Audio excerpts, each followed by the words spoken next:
오늘과 내일 만나게 되는 본문인 오바댜는 한 장으로 구성된 성경 본문으로서 구약 성경 39권 중에서 유일하게 한 장으로 구성된 성경입니다.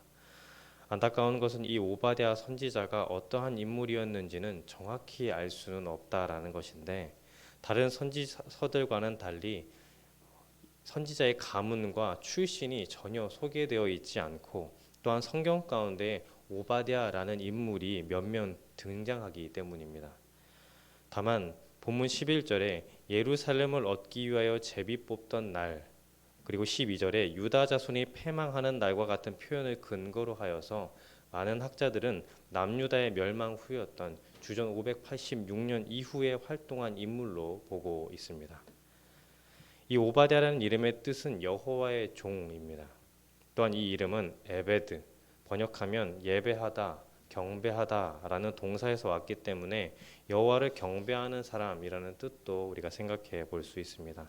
중요한 것은 이름에서 알 수 있는 것처럼 또한 그가 맡은 하나님의 말씀을 신실하게 전했다라는 것으로서 그가 어떠한 신분에 있었던지 또 그가 무슨 일을 하고 있었던지 간에 하나님의 종으로서 그는 참 신실하게 살았고 하나님을 경배하는 삶을 살았던 인물이었다라는 것을 우리는 짐작해 볼 수 있는 것입니다. 오바댜는 열방 중에 한 민족, 특별히 야곱의 형제 나라인 에돔 족속에 대한 심판을 초점에 두고 그 심판을 예고하고 있습니다.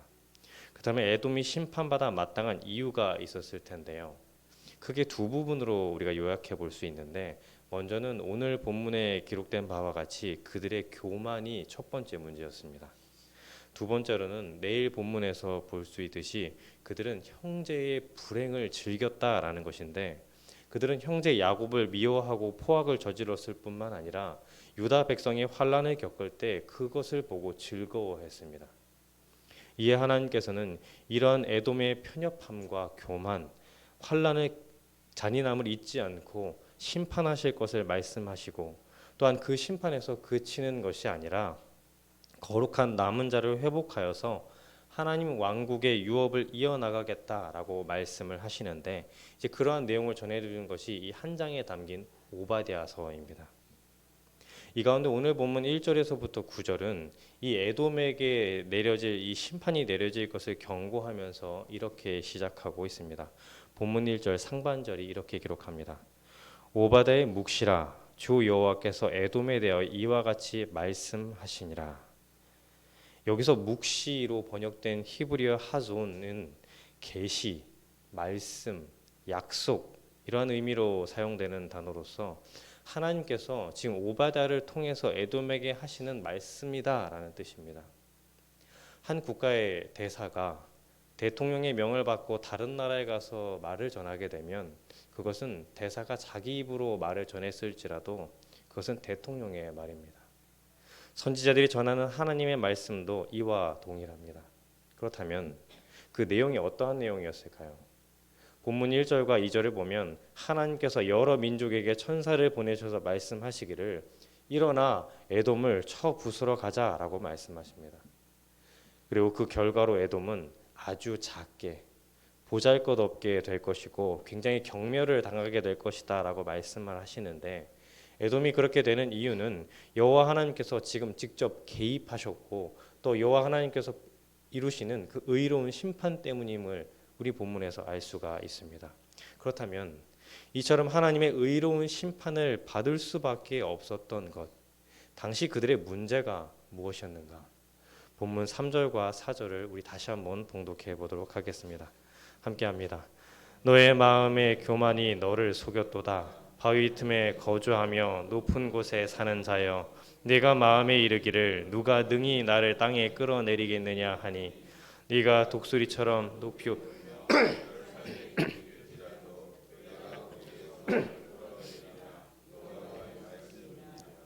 보시는 바와 같이 그 이유는 교만이었습니다. 당시 에돔은 이스라엘 사해 남동쪽 해발 1500m 이상 되는 험준한 바위산에 요새를 건설하고 살았다라고 합니다. 외형적으로 외세로부터 안전한 바위로 이루어진 곳에 수도 셀라가 세워졌는데 그 지명의 뜻은 바위입니다. 열왕기하 14장을 보면 남유다 아마샤 왕이 에돔 사람들을 죽인 사건이 나오는데 이때 수도 셀라를 쳐서 취하고 그 지명을 욕드엘로 변경하였습니다.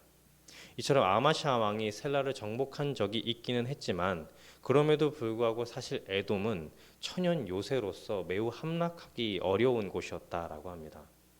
그리고 그곳은 남쪽의 애굽 아라비아와 북쪽의 메소포타미아와 수리아 간의 어떤 교역의 중요한 교통 요지였으며 그 자원이 매우 풍부했다라고 합니다. 이런 지형적, 지리적 특성이 있었기 때문에 에돔은 스스로 다른 나라에 의해서 정복되지 않는 불멸의 나라, 세계 속의 중요한 나라라고 스스로 생각했습니다. 그러나 에돔의 이러한 생각이 결국 하나님의 크신 능력을, 하나님의 그 경륜을 인정하지 않는 교만으로 그들을 빠져들게 만들었습니다. 또한 본문은 에돔 사람들을 독수리에 비유하는데 우리가 잘 알고 있듯이 독수리는 조류 중에서 가장 무섭고 강한 새입니다. 이처럼 독수리 둥지와 같은 곳에 요새를 만든 것과 같은 이 에돔 사람들은 누구도 자신들을 함락하지 못할 것이다 라고 굳게 믿고 있었습니다. 그러나 오늘 본문에서는 그러한 교만한 에돔을 하나님께서 끌어내리겠다, 직접 끌어내리겠다라고 말씀하십니다. 인간이 하나님인 양 강하다라고 생각하고 행동하는 것은 참으로 큰 교만입니다. 그리고 이러한 교만은 하나님과 인간의 관계가 어떠해야 하는지를 모르기 때문에 나타나는 결과입니다. 인간을 포함해 온 우주를 창조하신 그 하나님의 전지전능하심을 인정하지 않을 때에 그 하나님의 전지전능하심을 또한 망각하게 될 때에 인간은 교만에 빠질 수밖에 없고, 또 인간이 교만하게 되면 결국 자신의 실체를 망각하게 됩니다. 나의 위치를 잊어버리게 되는 것이죠.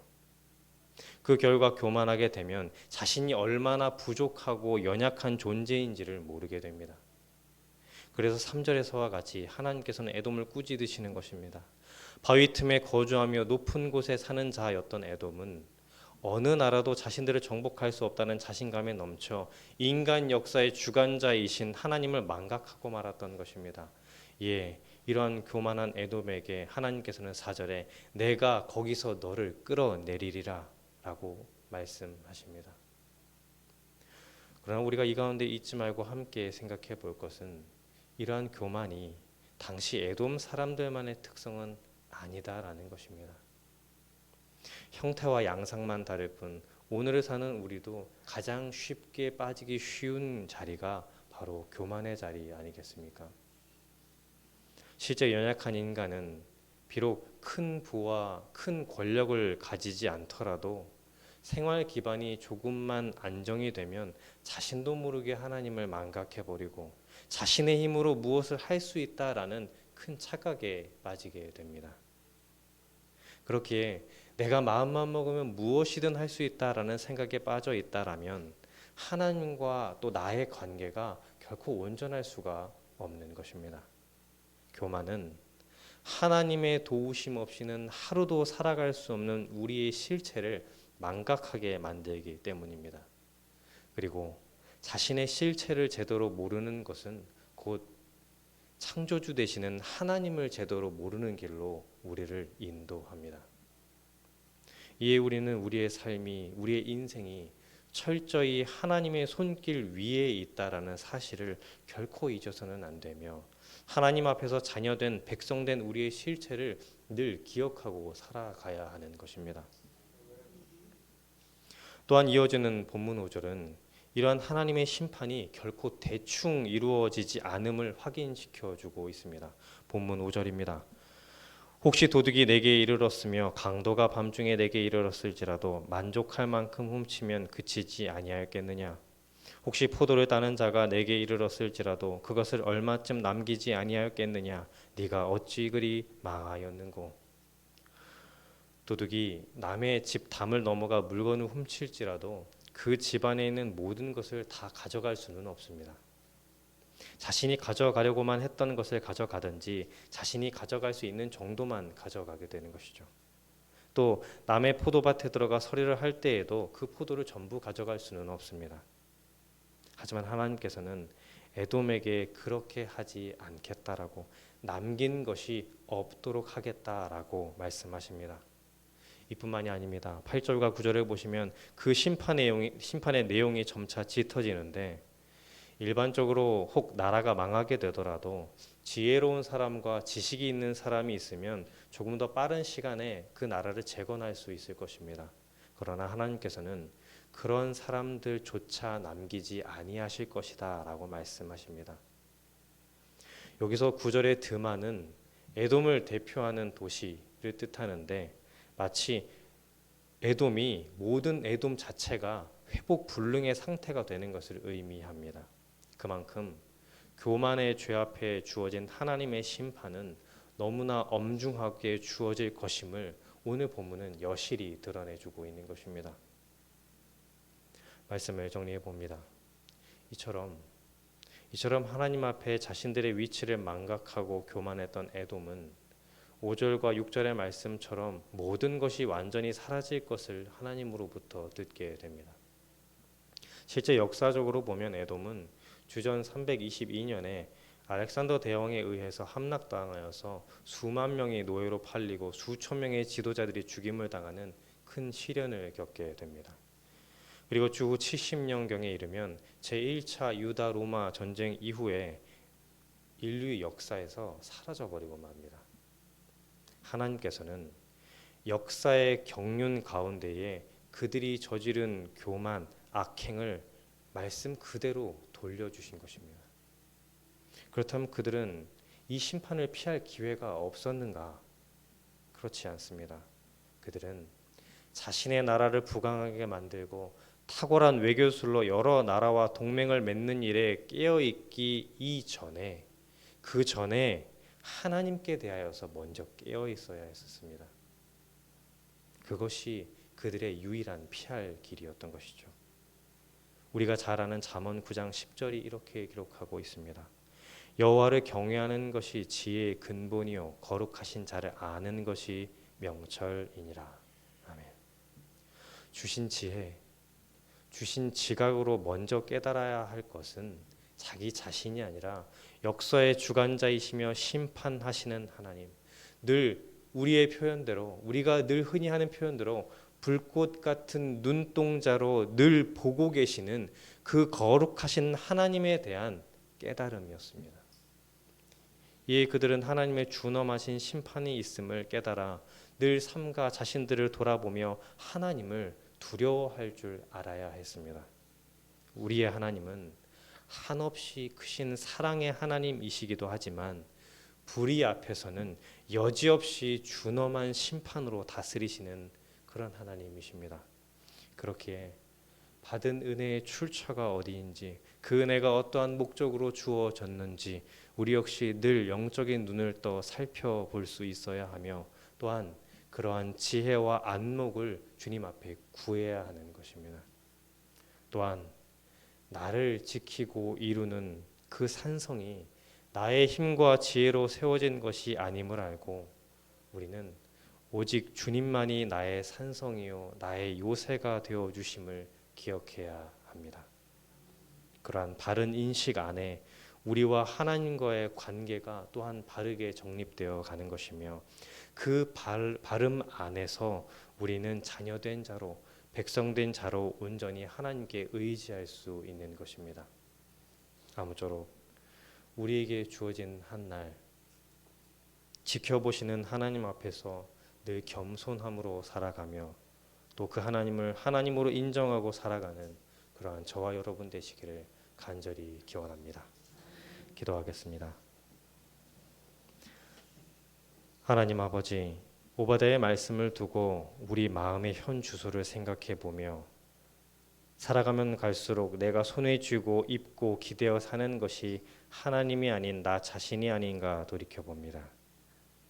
바라기는 주어진 말씀 앞에서 다시 한번 우리의 마음을 돌이켜 온전히 자녀된 자의 마음, 백성된 자의 자세를 갖게 하여 주시고, 우리의 모든 인생이 하나님의 손길과 계획하심 위에 있음을 알며 겸손케 하여 주옵소서.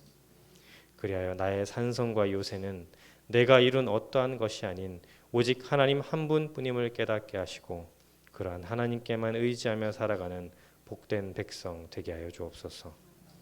오늘도 새벽을 깨워 이 자리에 나온 모든 걸음이 있사오니 긍휼히 여기시사 아버지께서 베풀고자 하시는 복을 주시고 주어진 삶 속에서 주님의 돌보심으로 살아가게 하옵소서. 감사드리며 이 모든 말씀 예수 그리스도의 이름으로 기도하옵나이다. 아멘.